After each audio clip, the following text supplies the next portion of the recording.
என்னுடைய பெயர் வந்து எம் ஆரோக்கியநாதன், எடுத்துவாண்டிலிருந்து வந்திருக்கிறேன். என்னுடைய கேள்வி, ஹிஜாப் அணிவதற்கு பொதுவான தடையை நீதிமன்றம் விதிக்கவில்லை. பள்ளி கல்லூரி மாணவர்கள் மாத்திரம் கல்வி நிலையங்களின் வளாகத்திற்குள் மட்டுமே அணிய தடை விதித்தது. இது சரிதானா? மாணவர்கள் அனைவரும் சமமாக கருதப்படவே நீதிமன்றம் இந்த தீர்ப்பை வழங்கியிருக்கிறது. ஹிஜாப் அணிவதால் அந்த மாணவிகள் மட்டும் தனித்துவமாக தெரிவார்களே. அப்படி இருந்தும் முஸ்லிம் மக்கள் இதனையே எதிர்க்கிறார்கள். இதற்கு எனக்கு தெளிவாக பதில் சொல்லுங்கள்.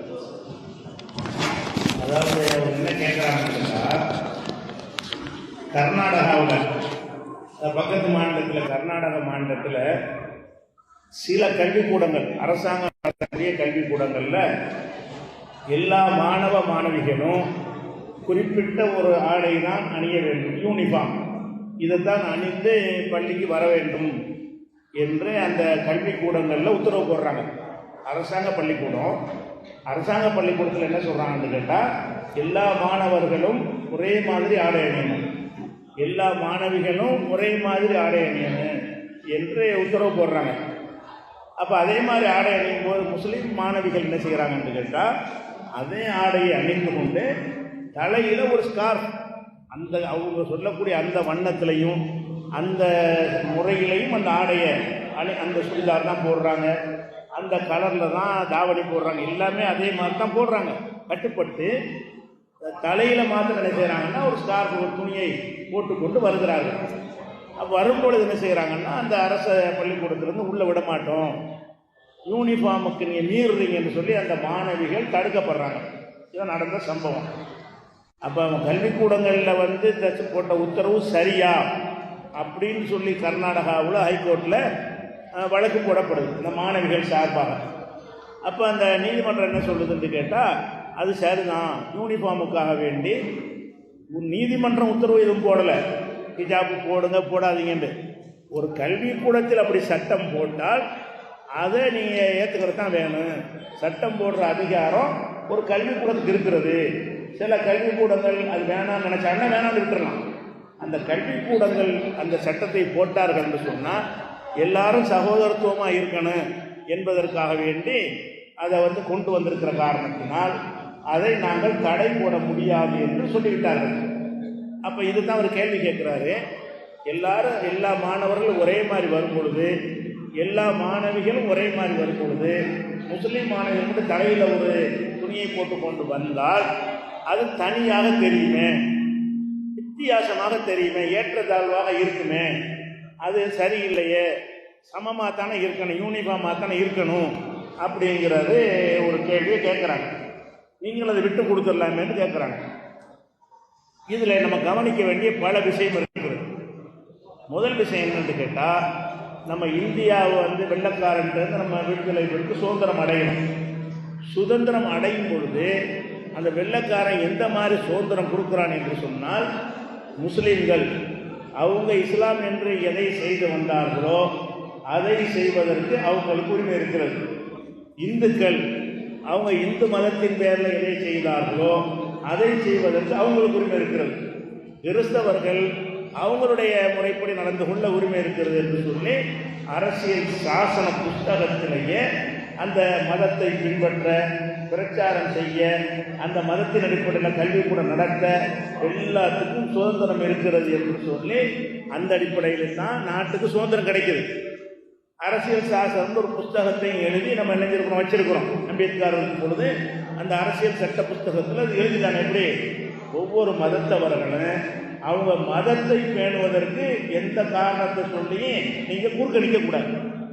அப்போ முதல் உரிமை என்னன்னு கேட்டால், என் மதத்தை பின்பற்ற உரிமை எனக்கு இருக்க வேண்டும், உங்கள் மதத்தை பின்பற்றக்கூடிய உரிமை உங்களுக்கு இருக்க வேண்டும்.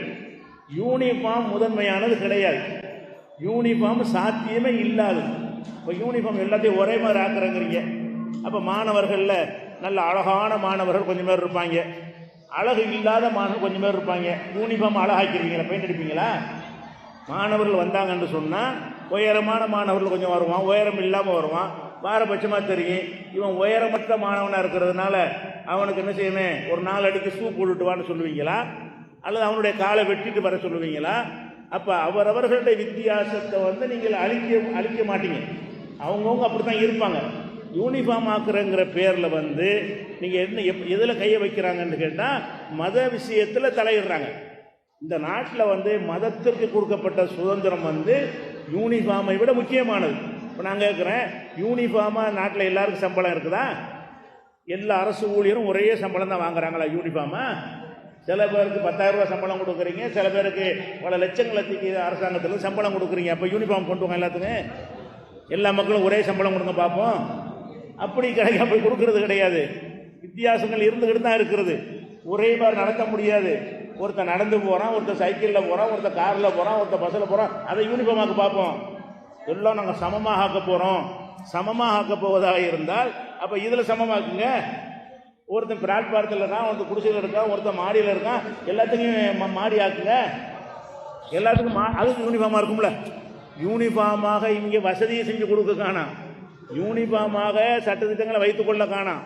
அப்போ யூனிஃபார்ம்ங்கிற பேரில் என்ன செய்கிறாங்கன்னு கேட்டால், இவங்க விரும்பக்கூடிய ஒன்றை திணித்து ஒரு மதத்துக்கு எதிராக யூனிஃபார்ம் சட்டம் கொண்டு வர்றாங்க. இது என்ன அவசியம்? அதனால் தலையில் போட்டுக்கொள்கிறாங்க. இந்த ஹிஜாப்னு சொல்லி பேரில் போடுறாங்களே, அது எங்கள் மார்க்கத்தில் சொல்லப்பட்டிருக்கிறது, போடணும். பெண்கள் வந்து தலை என்ன செய்யணும், மறைக்க வேண்டும் என்று எங்கள் மார்க்கத்தில் இருக்கிறது. எங்கள் மார்க்கத்தில் மாத்திரம் இல்லாமல் மார்வாடிகள் இருக்கிறது, பல வட இந்திய சமுதாய மக்கள்லாம் இருக்குது. அப்போ எங்கள் மதத்தில் இப்படி ஒன்று இருக்குன்னு தெரியும் பொழுது அதை நீ மீறிட்டு தான் யூனிஃபார்ம் கொண்டு வரணும்னு சொன்னால் இது சட்டவிரோதம் இல்லையா? அப்போ நாடு சுதந்திரம் அடையும் போது எந்த உறுதிமொழி கொடுத்து நமக்கு இந்த அரசியல் சாசனத்தை உருவாக்குறாங்களோ அதை மீறுகிறார்கள். அதை நீதிமன்றம் சரின்னு சொல்லுது. இது எப்படி ஏற்றுக்கொள்ள முடியும்? அப்போ மத உரிமைகளை தலையிடக்கூடாதுன்னு சட்டத்தில் இருக்கா இல்லையா? இப்போ உதாரணமாக சீக்கியர்கள்னு ஒரு சீக்கியர்கள் இருக்கிறாங்க. அவங்க சீக்கியர்கள் வந்து நீங்கள் இராணுவ தளபதியாக இருந்தாலும் தலைப்பை கட்டிட்டு தான் இருப்பார். சீக்கியர் வந்து இராணுவ தளபதிங்கிற அந்தஸ்துக்கு வந்தாலும் தாடி வச்சிருப்பார். பெரிய பெரிய இந்த நாட்டினுடைய தளபதிகளாக இருந்தவர்கள் சீக்கியர்கள் நிறைய இருக்கிறாங்க. அப்போ யூனிஃபார்மாக போலீஸு இராணுவ சட்டம் என்ன, போலீஸ் சட்டம் என்ன, இராணுவ சட்டம் என்ன, தலைப்பை கட்டக்கூடாது. போலீஸ் இராணுவ சட்டம் என்ன, தாடி வைக்கக்கூடாது. அப்போ இராணுவத்தில் இருக்கிற தளபதிகள் எல்லாருமே சேவ் பண்ணி தான் இருக்கணும். ஆனால் சீக்கியராக இருந்தால் அவர் தாடி வைக்கலாம். சீக்கியராக இருந்தால் இவங்க கொடுக்கக்கூடிய தொப்பி இருக்கிற போலீஸு இராணுவத்துக்கு தொப்பி அதை அவர் போட மாட்டார். அவர் தலைப்பாவை தான் போட்டுக்கிடுவார். அது தலைப்பாவில் தான் இதெல்லாம் குத்திக்கிடுவார். அப்போ ஒரு சீக்கியராக இருக்கக்கூடியவர் வந்து நீங்கள் யூனிஃபார்ம் எதில் யூனிஃபார்ம் தேவை? போலீஸுக்கு தேவை. படிக்கிற மாணவனுக்கு யூனிஃபார்ம் தேவையில்லை. போலீஸ்னால் ஒரு யூனிஃபார்மாக என்ன செய்யணும், அவங்க ஒரு பார்த்தோன்னே தெரியணும் போலீஸு அப்படிங்கிறதுக்காக வேண்டி போலீஸுக்கு யூனிஃபார்மாக கொண்டு வர்றீங்க. போலீஸுக்கு யூனிஃபார்ம் கொண்டு வர்றீங்க, இராணுவத்துக்கு கொண்டு வர்றீங்க. அதில் கொண்டு வரும்போது என்ன பண்ணுறீங்க, இது வந்து சீக்கிய மதத்துக்கு இது மாற்றம், சீக்கியர்களுக்கு மத நம்பிக்கை இதை பாதிக்கும், அவங்க இதை பேண தேவையில்லைன்னு கொடுக்குறீங்களா இல்லையா? அப்போ அதை எடுத்துட்டு வாங்க. சீக்கியர்களை என்ன செய்யணும், நீங்கள் தலைப்பா கலாட்டி தான் இராணுவத்தில் சேரணும், நீங்கள் தாடியை மலிச்சுட்டு தான் நீங்கள் இராணுவத்தில் இருக்கணும்னு சட்டம் கொண்டு வர உங்களுக்கு முடியுமா? பஞ்சாபு துண்டா போயிடும், நாட்டை விட்டு போயிடும். அப்போ அவங்க அசம்பிளாக ஒரு பகுதியில் ஒன்றா திரண்டிருக்கிறதுனால அவங்கள்ட்ட நீங்கள் கை வைக்க மாட்டேங்கிறீங்க. அப்போ இந்த யூனிஃபார்ம்ங்கிறது இது என்ன நன்மைக்கு இதை கொண்டு வர பார்க்குறீங்க? அதே மாதிரி இந்த ஆடை கலாச்சாரத்தை எடுத்துக்கிட்டிங்கன்னா சில பள்ளிக்கூடங்களில் யூனிஃபார்ம்ங்கிற பேரில் பொம்பளை பிள்ளைகளுக்கு, பெண் பிள்ளைகளுக்கு தொடை தெரிகிற வகையில் யூனிஃபார்ம் போடுறாங்க. சில பள்ளிக்கூடங்களில் ஆண்கள் வந்து பேண்ட் போட்டு வர்றாங்க, பொம்பளை வந்து மினி கவுனு போட்டு வருது. அது யூனிஃபார்ம். ஆம்பளைக்காவது காலெல்லாம் மறைஞ்சிருது, பேண்ட் போட்டுடுறான். அதை பெண்களுக்கு எப்படி போடுறாங்க யூனிஃபார்ம்னு, அவங்களுக்கு இந்த தொடை வரைக்கும் ஒரு கவுனை போட்டு விட்டு யூனிஃபார்ம்னு போடுறாங்க. அப்போ எங்கள் மார்க்கத்தில் வந்து அந்த மாதிரி போடுறது எங்களுக்கு அனுமதி கிடையாது. பெண்கள் வந்து தங்களுடைய அங்க அவயவங்களை உலகத்துக்கு காட்டக்கூடாதுன்னு சொல்லியிருக்கும் பொழுது நீங்கள் யூனிஃபார்ம் இதை கொண்டு வந்தால் நாங்கள் இதை பேணணுமா? நீ எதுக்குப்பா இதை கொண்டு வர்ற? ஒரு மதத்தை பாதிக்கிற விதமாக இதுக்கு நீ சட்டம் கொண்டு வர்றீங்க. அதே நேரத்தில் வந்து யூனிஃபார்ம்னு சொல்லக்கூடிய அந்த மத அடையாளங்கள் சொல்லக்கூடிய இடங்களை நீங்கள் பார்த்தீங்கன்னா, ஒரு இந்துவா ஒருத்தர் இருந்தார்னு வைங்க, அவர் நெத்தியில் திலகம் போட்டுட்டு வர்றாரு. அதை எந்த முஸ்லீமாச்சும் அப்ளிகேஷன் பண்ணானா? யூனிஃபார்ம் மாற்றமாக இருக்குது, எல்லோரும் யூனிஃபார்ம் போட்டு வர்றீங்க. அதோடு என்ன செய்வார், இந்து சமுதாயத்தை சேர்ந்தவராக இருந்தார்னா அவர் நெத்தியில் பொட்டு வைப்பார், இல்லைன்னா திலகம் போடுவார், அல்லது அவரை இந்துக்கள் காது கூட குத்திருப்பாங்க. நீ காது குத்திக்கிட்டு வருகிறாய், நீ யூனிஃபார்மாக இல்லை, எல்லா மாணவரும் காது குத்தாமல் இருக்கிறாங்க அப்படின்னு அவரை நட்டி விட்ருவீங்களா? அப்போ அதுலெல்லாம் வளையத்தனை செய்கிறீங்க. முஸ்லீமுடைய ஒரு விஷயத்துக்கு மட்டும்தான் நீங்கள் யூனிஃபார்ம்னு பேசுகிறீங்களே தவிர அனைத்தும் யூனிஃபார்ம்னு சொன்னால் அப்போ அந்த இன்னும் சொல்ல போனால் சீக்கியர்களுக்கு ஒரு உரிமை இருக்குது மதத்தில். ஒரு அடி அளவுக்கு கையில் எப்பவும் கத்தி வச்சுக்கலாம். சீக்கியர்களாக இருந்தாங்கன்னா ஒரு ஊர்வலம் போகிறாங்கன்னு வைங்க, ஊர்வலம் போகும் பொழுது நீங்கள் கத்தியை வச்சுட்டு ஊர்வலம் போனால் போலீஸ் அனுமதிப்பானா? அனுமதிக்க மாட்டான். சீக்கியர்கள் ஊர்வலம் போனாங்கன்னு சொன்னால் கையில் கத்தியோடு போவாங்க. அவங்கள கேட்க முடியாது. ஏன்? அவங்க மத புத்தகத்தில் எழுதியிருக்குது, கத்தி வைத்துக் கொள்வது மத கடமை. அந்த கத்திக்கு பேர் கிருப்பான்கிற கத்தி வைத்துக் கொள்வது சீக்கியருடைய மத கடமை என்று சொல்லப்பட்டிருக்கிறது. அப்போ அந்த கத்தி வைத்து கொண்டு போவதற்கு அவங்களுக்கு அனுமதி, மற்றவங்களுக்கு அனுமதி இல்லைங்கிறீங்க. இப்போ யூனிஃபார்ம் எங்கே போச்சுன்னா? யூனிஃபார்ம் எல்லாம் யூனிஃபார்ம்ங்கிறீங்கல்ல, யூனிஃபார்முங்கிறது யூனிஃபார்ம் எங்களை நசுக்கிறதுக்கு இதை சொல்லுகிறார்களே தவிர நிஜத்தில் யூனிஃபார்ம் இருக்குதா? இல்லை. இன்னும் சொல்ல போனால் நீங்கள் ஒரு 2 பேர் திருடிட்டான், 2 பேர் நினைக்கிறான் திருடிட்டான், இல்லை கொலை செஞ்சான்னு சொன்னால் அந்த கொலைக்கு தண்டனை கொடுக்குறாங்க, சிறை தண்டனை கொடுக்குறாங்க, தூக்கு தண்டனை கொடுப்பாங்க. சிறை தண்டனை கொடுக்குறாங்கன்னு வைங்க, ஆயுள் தண்டனைன்னு கொடுத்துட்டாங்க 2 பேருக்கு. ஒருத்தன் பணக்காரன், வருமான வரி கட்டக்கூடியவன், இன்னும் ஒருத்தன் ஏழை. 2 பேரும் ஒரே குற்றத்தை செய்கிறாங்க.